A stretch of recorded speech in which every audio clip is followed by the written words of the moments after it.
The last hope, the dying fleet.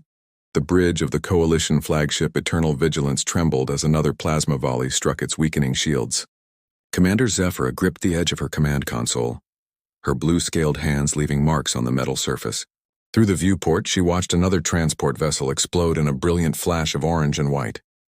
300 civilian lives gone in an instant. Shield integrity at 18%, reported her tactical officer, a young Sindari male whose voice cracked with exhaustion. They had been fighting for 14 hours straight. We cannot sustain another direct hit like that. Zephyra's golden eyes scanned the holographic display hovering before her. The numbers told a story of absolute devastation. The Galactic Defense Coalition had entered the Taros system with 62 warships 3 days ago. Now only 19 remained operational. Against them, the Kryvek swarm still fielded over 400 biomechanical nightmares, ships that seemed to blend living tissue with advanced technology in ways that defied conventional understanding. Status of the evacuation convoy? Zephyra demanded. Transport Group 7 is under heavy attack, came the reply from the communication station. They are requesting immediate escort support, but we have no ships available to send. Zephyra closed her eyes for a moment. Transport Group 7 carried 12,000 refugees from the mining colonies of Taros 3, mostly children and elderly. Without escort, they would be hunted down within the hour. The Kryveks did not take prisoners. They did not negotiate. They simply consumed everything in their path, breaking down matter itself to fuel their endless expansion.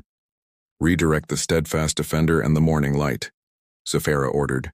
Pull them from the defensive perimeter. Commander, that will leave a gap in our formation, her tactical officer protested. The Kryveks will exploit it immediately. I know. Zephyra's voice was flat. But we cannot abandon those civilians. We hold the line here as long as we can. Send the order. She watched as 2 of her remaining capital ships broke formation and accelerated toward the fleeing transports. Almost immediately, a cluster of Kryvek's vessels peeled away from the main swarm to pursue them. The gap in the Coalition defensive line widened. More Kryvek ships poured through. The Council of Desperation, in the secondary command center, the Coalition's senior leadership had gathered via holographic projection. Zephyra saw the faces of representatives from 7 different species, all showing the same expression of hopeless resignation.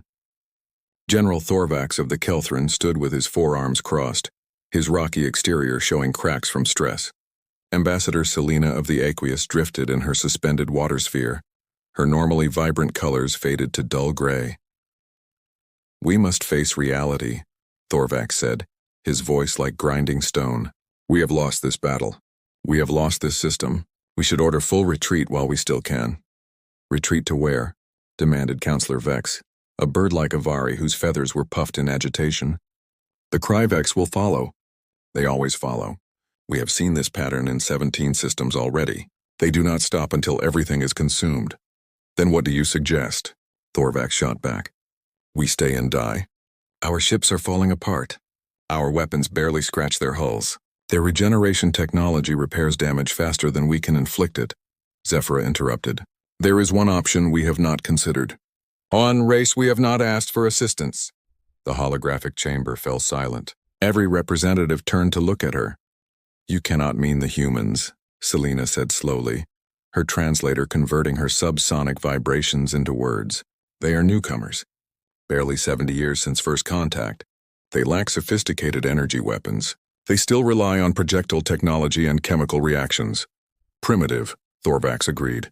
Their vessels are constructed from simple alloys. Their tactics are straightforward to the point of being crude. What could they possibly offer that our combined fleets could not provide? Zephyra pulled up data on her console. In 70 years, humanity has fought 23 separate conflicts in their own space. Border disputes, resource wars, ideological struggles. They have never stopped fighting. While our civilizations have enjoyed millennia of peace, humanity has continuously refined the art of warfare. That proves they are violent and unstable, Vex protested. Inviting them here could simply replace one threat with another. Or, Zephyra countered, it proves they understand something we have forgotten. War is not about sophisticated technology or elegant tactics. War is about applying force effectively and without hesitation. The humans excel at both. She brought up tactical analysis of human military capabilities. Their kinetic weapons fire solid projectiles at 3% of light speed. Their nuclear devices release energy in ways our shields are not designed to counter. Their doctrine emphasizes overwhelming firepower and aggressive maneuvering. They do not wait for the enemy to make mistakes. They create the mistakes through relentless pressure.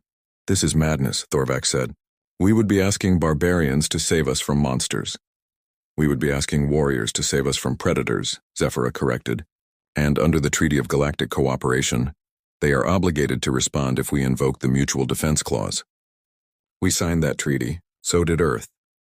The debate continued for another 20 minutes, but the conclusion was inevitable. Desperation left no room for pride. By a vote of 5-2, the coalition agreed to send a priority distress signal to Earth. Earth's answer 400 million kilometers from Earth.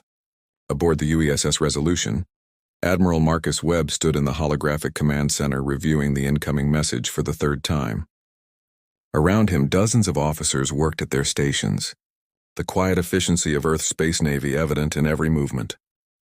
Webb was 58 years old, a career military officer with gray hair and sharp features that reflected both intelligence and determination. He had fought in the Titan Rebellion and the Mars Independence War. He understood conflict in ways that most of humanity had forgotten during the brief period of galactic peace. Analysis confirms the coalition is facing total defeat, reported his intelligence officer, Commander Sarah Chen. Current projections give them less than 48 hours before complete collapse. The Kryvex outnumber them 20-1, and their bioregenerative technology makes them extremely difficult to kill with conventional energy weapons.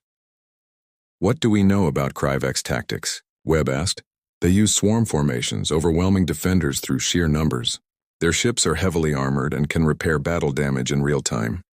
They favor close-range plasma weapons and have demonstrated the ability to board and consume enemy vessels. No prisoners have ever been recovered from Kryvex attacks.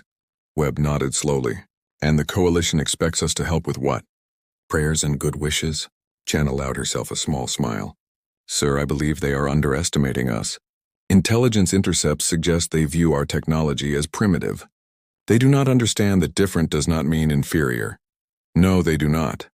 Webb turned to his communications officer. Get me a direct channel to Fleet Command. Priority Alpha clearance. Then prepare a fleet-wide briefing for all senior staff. Within 2 hours, Webb was standing before the holographic assembly of Earth's military leadership. 12 admirals and generals looked back at him from their various posts across human space. The mood was serious but not grave. These were people who understood their capabilities. The situation is straightforward, Webb began. The Galactic Defense Coalition is being destroyed by an enemy called the Kryvex Swarm. They have invoked the Mutual Defense Treaty and requested our intervention. The question before us is simple. Do we respond? How far away is the combat zone? Asked Admiral Patricia Okoye from Mars Command. 12 days using quantum slipstream drives, Webb answered. Conventional FTL would take 5 weeks. By then there would be nothing left to save. Slipstream is risky, noted General David Zhang from Luna Base. We have only tested it on small-scale deployments. Using it for a full fleet operation could result in significant losses due to navigational errors or drive failures. Agreed, Webb said. But the alternative is allowing the Kryvex to continue their expansion unchecked. Intelligence suggests they are moving in our direction.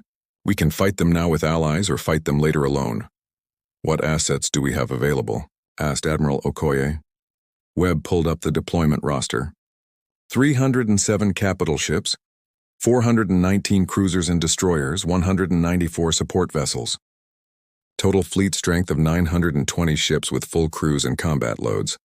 A low whistle came from someone off-screen.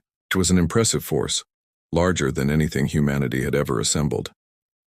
The Coalition currently has 19 operational vessels, Webb continued. The Kryvex have over 400. On paper, this looks like a fair fight. On paper, most fights look different than they turn out, General Zhang observed. What is our tactical assessment? Commander Chen stepped forward. The Kryvex rely on bioregenerative armor that is optimized for energy weapon absorption. They have minimal defense against kinetic impacts. Their swarm tactics assume enemies will maintain defensive formations and attempt long-range engagements. Their command structure appears highly distributed. making them difficult to coordinate but also resilient to decapitation strikes. So they are tough, numerous, and well adapted to fight the Coalition's style of warfare, Admiral Okoye summarized. But they have never fought humans. Correct, Webb confirmed. They do not know about MAC rounds. They do not know about nuclear-pumped lasers. They do not know about our fighter doctrine or our boarding tactics. Every advantage they have exploited against the Coalition becomes a disadvantage against us. The vote was unanimous. Earth would respond mobilization. The orders went out across human space within minutes. Every ship in the 1st, 3rd, and 7th fleets received immediate deployment instructions. Crews were recalled from leave. Weapon systems were brought to full readiness. Supply ships loaded ammunition, fuel, and spare parts. In orbital shipyards above Earth, Mars, and Luna, technicians worked around the clock to ensure every vessel was at peak operational status. MAC cannons were calibrated. Nuclear warheads were armed and loaded. Fighter craft were fueled and armed. The entire human military machine shifted into high gear with practiced efficiency. Admiral Webb transferred his command to the UESS Indomitable, Earth's largest carrier. The ship was 2.4 kilometers long, bristled with weapons, and carried enough firepower to level a continent. It would serve as the fleet flagship for the operation. On the bridge, Webb watched as his fleet assembled in formation. 920 ships representing the combined military strength of humanity's colonies and outposts. It was beautiful and terrible at the same time. All ships report ready for slipstream jump, reported his navigation officer. Webb activated the fleet-wide channel. His face appeared on screens throughout every human vessel. Attention all personnel. This is Admiral Webb. We have been called to assist the Galactic Defense Coalition against an enemy known as the Kryvek Swarm. Some of you may wonder why we are risking our lives for aliens who have treated us with condescension since first contact. The answer is simple. We gave our word. When we signed the Mutual Defense Treaty, we agreed to help when called. They have called. We will answer. He paused, letting his words settle. But there is another reason. The Kryveks represent everything we stand against. They destroy without mercy. They consume without thought. They believe strength gives them the right to take whatever they want. If we allow them to continue, they will eventually reach our space. Better to stop them now while we have allies than face them alone later. Webb's expression hardened. The Coalition thinks we are primitive. They think our weapons are outdated and our tactics are crude. Let us show them what happens when you underestimate humanity. Let us remind the galaxy that sometimes the simplest solution is the most effective. Let us prove that honor, courage, and determination matter more than technological sophistication.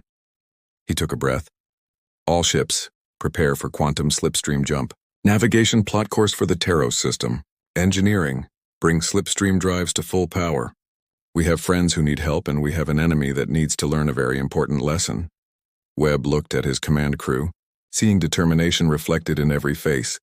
Execute jump sequence on my mark. 3, 2, 1, mark. 920 ships vanished from normal space in a cascade of blue-white light. The journey had begun. For 12 days, the human fleet traveled through the quantum slipstream, navigating the dangerous currents of compressed spacetime. It was exhausting work that required constant attention from every navigation officer. One miscalculation could tear a ship apart or strand it in deep space. But the crews were well-trained and highly motivated. During the journey, Webb conducted tactical briefings with his senior staff. They reviewed everything known about Kryvek's technology and tactics. They planned attack formations and contingency scenarios. They prepared for every possibility they could imagine. On the 12th day, the fleet prepared for final approach. Webb stood on the bridge of the Indomitable, watching the countdown timer tick toward 0. Slipstream exit in 30 seconds, announced the navigation officer. Webb activated his command channel. All ships, this is Admiral Webb. We are about to enter the combat zone. Remember your training. Trust your crews. Fight with everything you have. Show them what humanity can do. The timer reached 0. The human fleet emerged from the quantum slipstream 200,000 kilometers from the Taros system. What Webb saw in his tactical display made his jaw tighten. The Coalition fleet was down to 11 ships surrounded by hundreds of Kryvek's vessels. Debris fields marked where dozens of ships had died. Escape pods drifted among the wreckage. Communications, open a channel to the Coalition flagship, Webb ordered. Let them know help has arrived. Then open a channel to the Kryvex fleet. Let us see if they are willing to talk." The response from Commander Zafira was immediate and filled with desperate relief. The response from the Kryvex was silence. Webb waited exactly 60 seconds. Then he spoke 3 words that would echo across the galaxy. "Weapons free, engage." The human fleet opened fire, and the universe learned a new definition of overwhelming force. Thunder and lightning first blood. The opening salvo from the human fleet was not elegant. It was not sophisticated. It was pure, calculated violence delivered with mechanical precision. 307 human capital ships fired their primary weapons simultaneously. Each ship mounted multiple magnetic accelerator cannons, or MACs, massive railguns that used electromagnetic force to accelerate tungsten carbide penetrators to 3% of light speed. The projectiles were not large, each roughly the size of a human torso, but at relativistic velocities, size became irrelevant. The mathematics were simple and brutal. Mass times velocity equals momentum. Kinetic energy increases with the square of velocity. At 3% of light speed, a tungsten penetrator carried more energy than a tactical nuclear weapon. And the human fleet had just fired over 1,000 of them. The projectiles crossed the 200,000 kilometers to the Kryvex fleet in less than 3 seconds. The Kryvex had no time to react, no time to maneuver, no time to raise additional defenses. Their bioregenerative armor, so effective against energy weapons, meant nothing against solid matter, traveling at 9 million meters per second. 94 Kryvex ships simply disintegrated.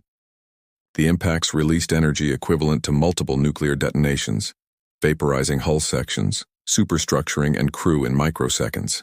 The ships did not explode dramatically as they might in entertainment simulations. They came apart, breaking into fragments that continued moving at high velocity, creating a spreading cloud of deadly debris. On the bridge of the Indomitable, Admiral Webb watched his tactical display update with cold satisfaction. Confirmed kills 94. Enemy formation disrupted. They are attempting to scatter. "Sir, the Kryvex fleet is responding," reported his communications officer. "Multiple targeting locks detected. They are preparing to return fire." "Point defense systems to active status," Webb ordered calmly. "All ships implement defensive pattern Sigma 3. Fighter wings, prepare for launch." The Kryvex counterattack came moments later. Over 400 ships opened fire with their primary weapons, plasma cannons that projected superheated matter at enemy targets. The brilliant streams of white-hot plasma crossed the void, seeking human vessels. But the humans were ready. Every human warship was equipped with close-in weapon systems, automated defense turrets controlled by advanced artificial intelligence. These systems could track and engage hundreds of targets simultaneously, reacting in milliseconds rather than the seconds required for biological crews. As the plasma streams approached, thousands of CIWS turrets opened fire. The defensive rounds were small, just a few centimeters in diameter, but they were fired at tremendous velocities. When solid projectiles hit superheated plasma, they caused the plasma to lose cohesion and disperse. The carefully focused energy beams broke apart into expanding clouds of hot gas that dissipated harmlessly into space. Out of the thousands of plasma streams the Kryvex fired, fewer than 50 reached their targets. Those that did impact splashed against overlapping shield generators, energy barriers designed specifically to absorb and redirect thermal attacks.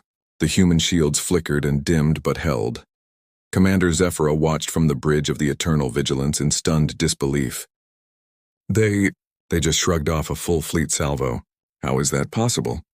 Her tactical officer was checking and rechecking his instruments. "Commander, the human defensive systems are unlike anything in our database. They are not trying to absorb or redirect the energy. They are physically disrupting the plasma streams before impact. It is incredibly crude, but it works." "Crude," Zafira repeated softly. "Yes, like using a hammer when everyone else uses lasers. But a hammer still breaks things. The swarm's confusion." Aboard the Kryvex command vessel, designated Prime Consumption Unit 7, the collective consciousness that controlled the swarm was experiencing something unfamiliar: uncertainty. The Kryvex were not individuals in the traditional sense.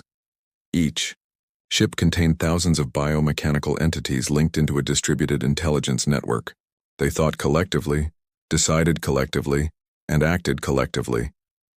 This gave them tremendous coordination, but also made them inflexible when facing unexpected situations.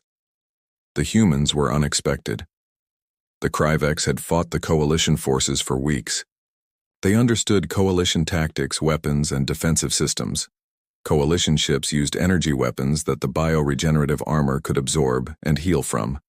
Coalition ships maintained defensive formations and engaged at long range. Coalition ships relied on shields that could be overwhelmed through sustained plasma bombardment. Human ships did none of these things.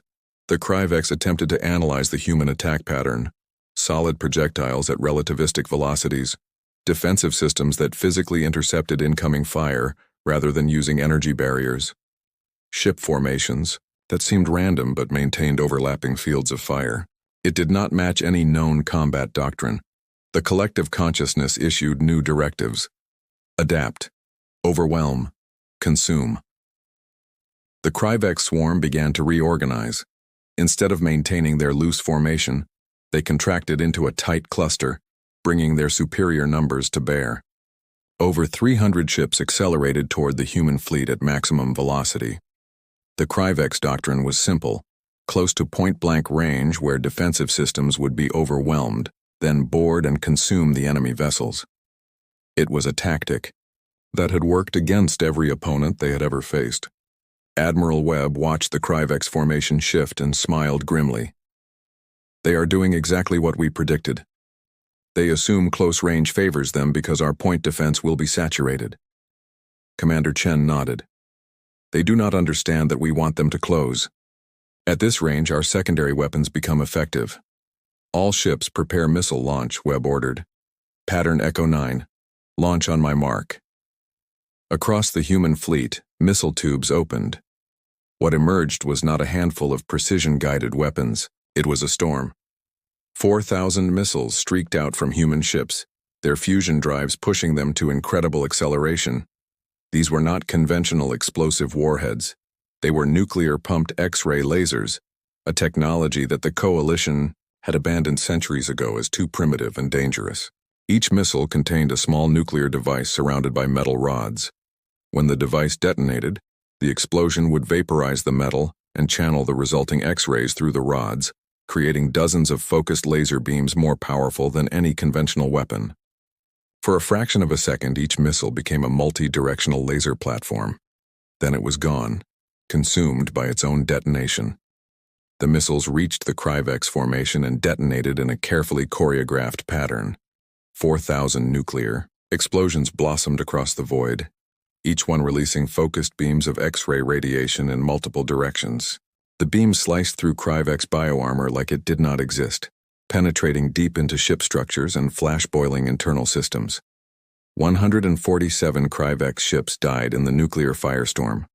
The bioregenerative armor that could heal plasma burns in seconds could not regenerate from complete structural failure. The distributed intelligence network that connected each ship fragmented as vessels lost power and communication. The Kryvex swarm was no longer a coordinated force. It was a mob of confused predators that had suddenly discovered their prey had teeth. Thunder rolls in launch all fighters, Webb commanded. Execute assault pattern Alpha 6. From the carriers and battleships of the human fleet, fighter craft began to deploy. Not dozens, not hundreds, thousands. Human military doctrine emphasized overwhelming force and aggressive action. Every capital ship carried fighters. Every carrier was packed with them. The Indomitable alone launched 800 small craft, and it was just one of 50 carriers in the fleet. 6,000 human fighters streaked into the combat zone. The Kryvex had never faced anything like it. Coalition forces used fighters sparingly, viewing them as support units for capital ship operations. Human fighters were the main attack force. Each fighter was small, fast, and carried enough firepower to threaten ships 10 times its size. They attacked in coordinated groups called wolf packs, swarming individual Kryvex vessels and tearing them apart with sustained fire from multiple angles. The Kryvex bioarmor could regenerate, but not fast enough when being hit from 6 directions simultaneously. Lieutenant Commander Rachel Torres led Wolfpack Delta, 12 fighters operating in perfect coordination. They selected a Kryvex cruiser that had become separated from the main swarm and dove in for the kill. Delta Wing, target the dorsal section. Torres transmitted. Concentrate fire on the bio-armor seams. Chen, you and Ramirez hit the port maneuvering thrusters. I want this thing crippled. Her fighter vibrated as she fired a burst from her rotary cannons. Depleted uranium rounds hammered into the Kryvex vessel at supersonic velocities, punching through the regenerative armor and destroying internal systems. Around her, the other fighters in her pack executed their assignments with precision. The Kryvex ship tried to return fire, but its weapons were designed for ship-to-ship combat, not engaging small, fast-moving targets. The plasma cannons tracked too slowly. By the time they locked on to where a fighter had been, it was already somewhere else. Within 90 seconds, the Kryvex cruiser was disabled, its engines destroyed, and its weapon systems offline. Torres did not waste time admiring the kill. Delta Wing, next target, follow my lead. This scene repeated across the battlefield 6,000 times. Human fighters were everywhere, moving in organized chaos that the Kryvex collective intelligence could not predict or counter. Every time the Kryvex attempted to coordinate a defense, the humans changed tactics. Every time they focused on one threat, another materialized from a different direction. Breaking point. The Kryvex collective consciousness was approaching system overload. The distributed intelligence network was designed to process vast amounts of information, but it required stable communication links between ships. Those links were being severed as human weapons destroyed vessel after vessel. The collective tried to implement standard protocols: regroup, consolidate, establish defensive perimeter. But standard protocols assumed an enemy that would allow time for reorganization. The humans gave them no time. Admiral Webb watched his tactical display with growing satisfaction. The Kryvex fleet, which had numbered over 400 ships when the battle began, was down to 193. The human fleet had lost exactly 0 ships. A few vessels reported shield damage. Several fighters had been destroyed. But compared to the devastation being inflicted on the enemy, human losses were negligible. "Sir, the Kryvex are attempting to retreat," reported Commander Chen. "Multiple ships are breaking formation and accelerating toward the system periphery." Webb shook his head. "No. If they escape, they will just regroup and attack somewhere else. We end this here. All ships, pursue and destroy.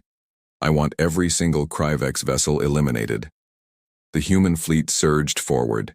The faster destroyers and cruisers raced ahead to cut off the retreating Kryvex ships. The capital ships maintained steady fire, their MAC rounds reaching across hundreds of thousands of kilometers to destroy fleeing vessels. The fighters continued their relentless harassment, swarming any ship that tried to make a run for it. What followed was not a battle, it was an execution. One by one, the remaining Kryvex ships were hunted down and destroyed. Some tried to fight back, making desperate last stands that accomplished nothing. Others tried to flee at maximum acceleration, only to be run down by human ships that were faster and more maneuverable. A few attempted to hide in the system's asteroid belt, but human sensors found them easily. 47 minutes after the first human MAC round had been fired, the last Kryvex ship exploded in a flash of white light. The swarm that had terrorized 17 systems, destroyed hundreds of coalition vessels, and killed billions of civilians was gone. Completely and utterly eliminated, the silence that followed was profound. Aftermath Commander Zephyra stood on the bridge of the Eternal Vigilance, staring at her tactical display in absolute shock. The screen showed the human fleet in perfect formation, surrounded by debris fields that had once been Kryvex ships. Her instruments reported 0 active Kryvex signatures in the system. They destroyed them all, her tactical officer said, his voice barely a whisper. "In less than an hour, they destroyed an enemy that we have been fighting for months."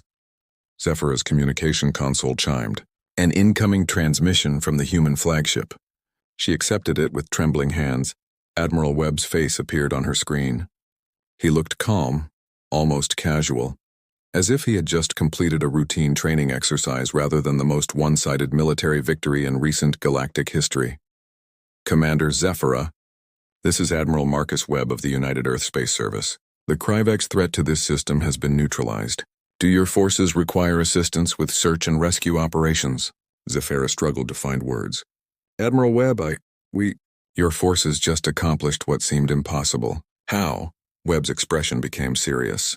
Commander, the Coalition has been at peace for so long that you have forgotten what war actually looks like. You fight with elegance and precision. You try to minimize casualties and damage. You expect your enemies to follow the same rules?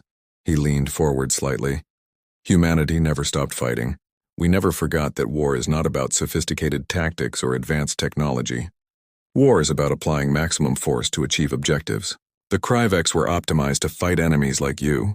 They were not prepared for enemies like us. But your weapons, Zephyra protested. Projectiles and nuclear devices. They are so primitive. Effective, Webb corrected gently.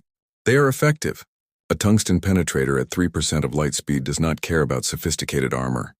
A nuclear explosion does not care about energy shields. Sometimes the simplest answer is the best answer. Zephyra looked at the debris fields again. The galaxy has severely underestimated humanity. Yes, Webb agreed. But that will change now.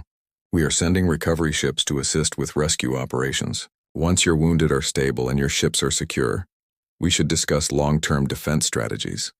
The Kryvex may have had other swarms in nearby space. We need to ensure this does not happen again. Admiral, on behalf of the Galactic Defense Coalition, I thank you. You have saved billions of lives today. Webb's expression softened slightly. We gave our word, Commander. When humanity makes a promise, we keep it. Now, if you will excuse me, I have after-action reports to review and crews to commend. Webb out. The transmission ended. Zephyra sat in her command chair, trying to process what had just happened. Around her, the bridge crew worked in stunned silence, coordinating rescue operations and damage assessment. Her tactical officer spoke quietly. Commander, we have severely miscalculated. Humanity is not a minor power playing at military strength. They are a warrior culture that has been refining the art of warfare for their entire existence. They are terrifying. Yes, Zephyra agreed. And they are our allies. That is something to remember. Across the Taro system, human ships began search and rescue operations. Marine teams boarded damaged Coalition vessels to assist with firefighting and medical evacuation. Engineering teams worked to stabilize failing reactors and restore life support. Fighter squadrons swept the system, ensuring no Kryvex survivors were hiding in the debris fields. The evacuation convoy, which had been desperately fleeing the Kryvex attack, was now being escorted to safety by human destroyers. The 12,000 refugees aboard the transports watched through viewports as human ships patrolled nearby, weapons ready to defend them. On the Indomitable, Admiral Webb stood in his ready room, reviewing casualty reports. 17 fighters lost, 43 pilots killed in action, 2 destroyers with moderate damage. Compared to what could have happened, the losses were minimal. But each name on that list represented someone who had died following his orders. He would write letters to their families personally. It was a tradition he maintained for every soldier lost under his command. They deserved that much. A chime announced a visitor. Commander Chen entered at his invitation. The after-action analysis is complete, sir, she reported. Total Kryvex vessels destroyed, 406. Total time from first shot to last enemy kill, 47 minutes, 19 seconds. Our forces performed flawlessly, Webb nodded. Distribute commendations to all squadron leaders and ship captains. They executed the battle plan perfectly. Any communication from Fleet Command? Yes, sir. They are requesting a full report and recommending you for promotion. They are also asking if we need reinforcements to secure the region. Tell them we have the situation under control, but recommend they establish a permanent patrol presence in this sector. The Kryvex came from somewhere. We need to find out where and ensure they cannot threaten Coalition space again. Chen hesitated. Sir, there is something else. We are receiving thousands of communication requests from across the galaxy. News of the battle is spreading rapidly. Every major civilization is asking about our capabilities and tactics. The Coalition's perception of humanity has changed dramatically. Webb smiled slightly. Good, let them ask questions. Let them wonder. And let them remember that humanity honors its commitments and protects its allies. That is the message I want spreading across the galaxy. He looked out the viewport at the stars beyond. We came to help friends in need. We eliminated a threat. We kept our word. That is what humanity does. Now let us finish the rescue operations and prepare to head home. Our people deserve to know they have served with honor. The word spreads within hours. News of the battle reached every corner of the galaxy. The story spread through official channels and informal networks, growing with each retelling but never quite capturing the full scope of what had happened. The Kryvex swarm, a threat that had seemed unstoppable, had been completely annihilated in less than 50 minutes by a fleet from Earth. Humanity, the species that most galactic civilizations had dismissed as primitive and unsophisticated, had demonstrated military capabilities that exceeded anything seen in centuries. The reaction was mixed. Some civilizations expressed gratitude and relief. Others felt concern and apprehension. All of them recognized that the balance of power in the galaxy had shifted. Humanity was no longer the newcomer species being tolerated by their elders. They were a military power that demanded respect. On Earth, the news was received with pride and celebration. Humanity had been asked for help and had responded decisively. They had proven their worth not just to themselves but to the entire galaxy. In the Taros system, the rescue operations continued. Human medical teams worked alongside coalition personnel to save every life possible. Engineers collaborated to repair damaged ships. Diplomats began discussions about future cooperation and mutual defense. And in the debris field where 400 Kryvex ships had died, nothing moved except slowly spreading clouds of gas and metal fragments. The swarm was gone. The threat was eliminated. The galaxy had learned an important lesson. Never underestimate humanity. Never mistake simplicity for weakness. And never forget that sometimes the oldest methods are still the most effective. Admiral Webb stood on the bridge of the Indomitable, watching the stars and thinking about the future. Humanity had entered the galactic stage as uncertain newcomers. Now they stood as defenders, protectors, and warriors. The journey was just beginning, and the galaxy would never be the same.